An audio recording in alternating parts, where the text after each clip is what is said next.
नमस्कार मित्रों।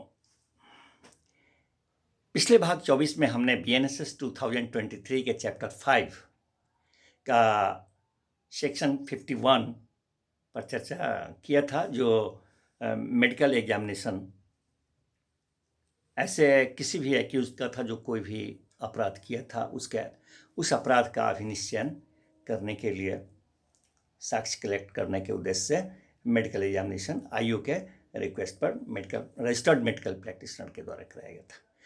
आज हम लेकर आए हैं सेक्शन 51 बीएनएसएस का। ये भी मेडिकल एग्जामिनेशन से ही रिलेटेड है, बट ये स्पेसिफिकली वैसे एक्यूज के लिए रिलेटेड है जो बलात्कार, बलात्संग, रेप के एक्यूज्ड हैं अथवा बलात्कार, बलात्संग, रेप करने के प्रयास करने के एक्यूज्ड हैं। ऐसे व्यक्ति का मेडिकल एग्जामिनेशन कराने के बारे में बताता है ये स्पेसिफिकली, ये सेक्शन 52। जब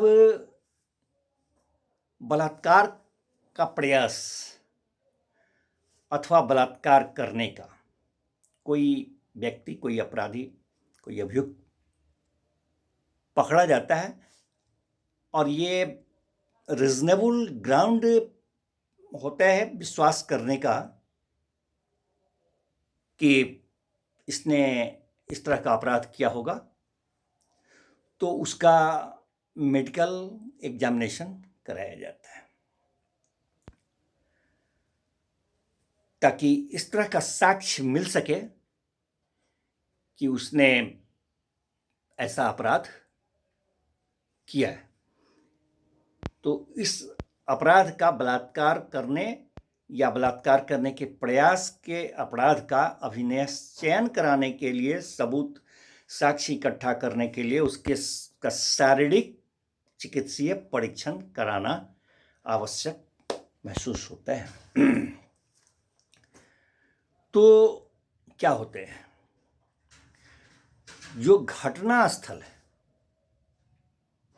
उस घटना स्थल से 16 किलोमीटर के रेंज में, उसके परिधि में यदि कोई सरकारी हॉस्पिटल है अथवा वहाँ के कोई स्थानीय प्राधिकारी हैं जो इस तरह का हॉस्पिटल संचालित कर रहे हों,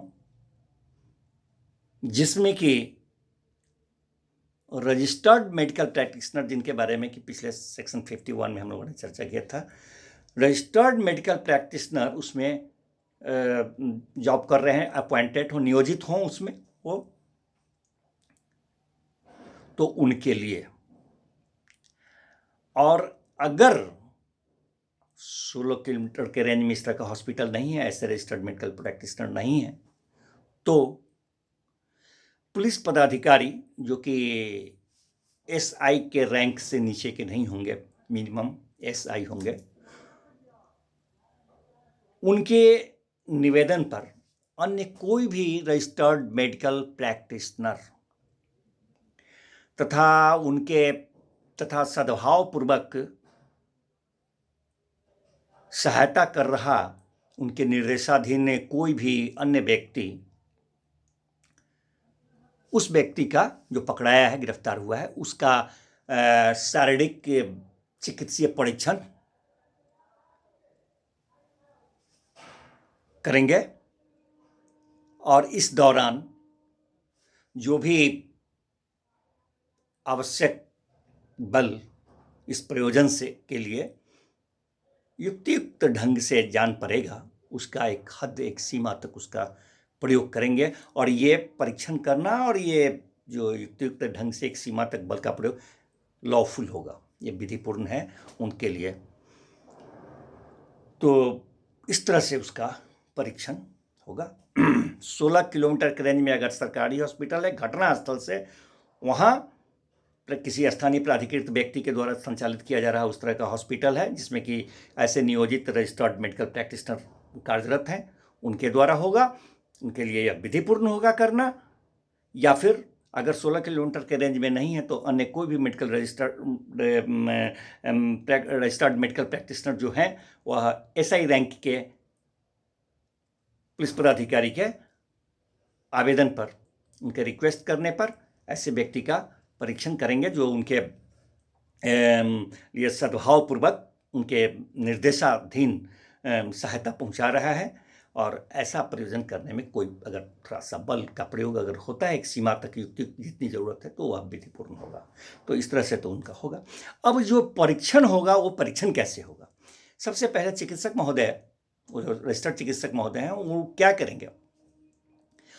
जैसे ही वो व्यक्ति उनके पास में गिरफ्तार करके लाया जाएगा, अविलंब, बिल्कुल डिले नहीं करना है, अविलंब कार्यवाही में हाथ लगाएंगे, जिसमें सर्वप्रथम वो एक रिपोर्ट तैयार करेंगे उसके परीक्षण के दौरान।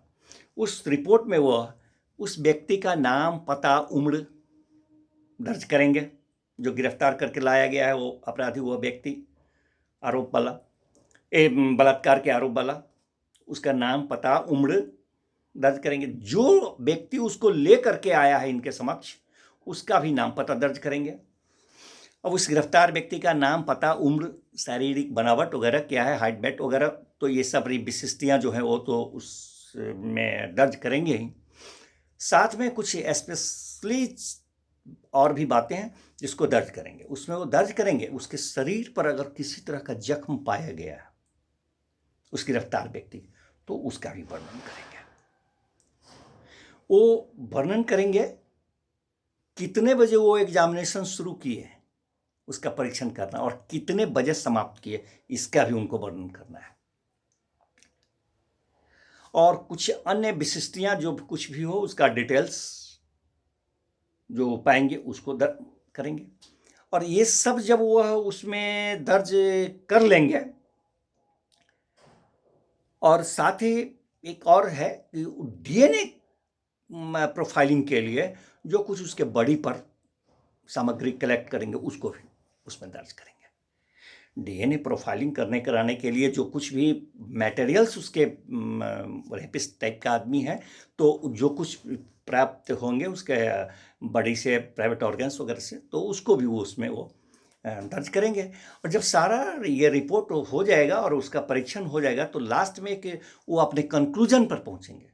तो कंक्लूजन पर जो पहुंचेंगे, जिस किसी भी निष्कर्ष पर, पॉजिटिव हो निगेटिव हो, जो पहुंचेंगे, तो उस निष्कर्ष पर पहुंचने का कुछ कारण होगा, जो कारण भी उनको उसमें अभिलिखित, उस रिपोर्ट में एक संक्षेप रूप में उसमें वो अभिलिखित करेंगे। संक्षेप रूप में उस कारण को भी उल्लिखित करेंगे कि किस कारण के कारण वो इस प्रकार के निष्कर्ष पर यस और नो वो पहुंचे, उसको भी उसमें उल्लिखित करेंगे, अभिकथित करेंगे। जब डॉक्टर साहब का ये हो जाएगा, तो डॉक्टर साहब की एक लास्ट एक ड्यूटी बन जाती है।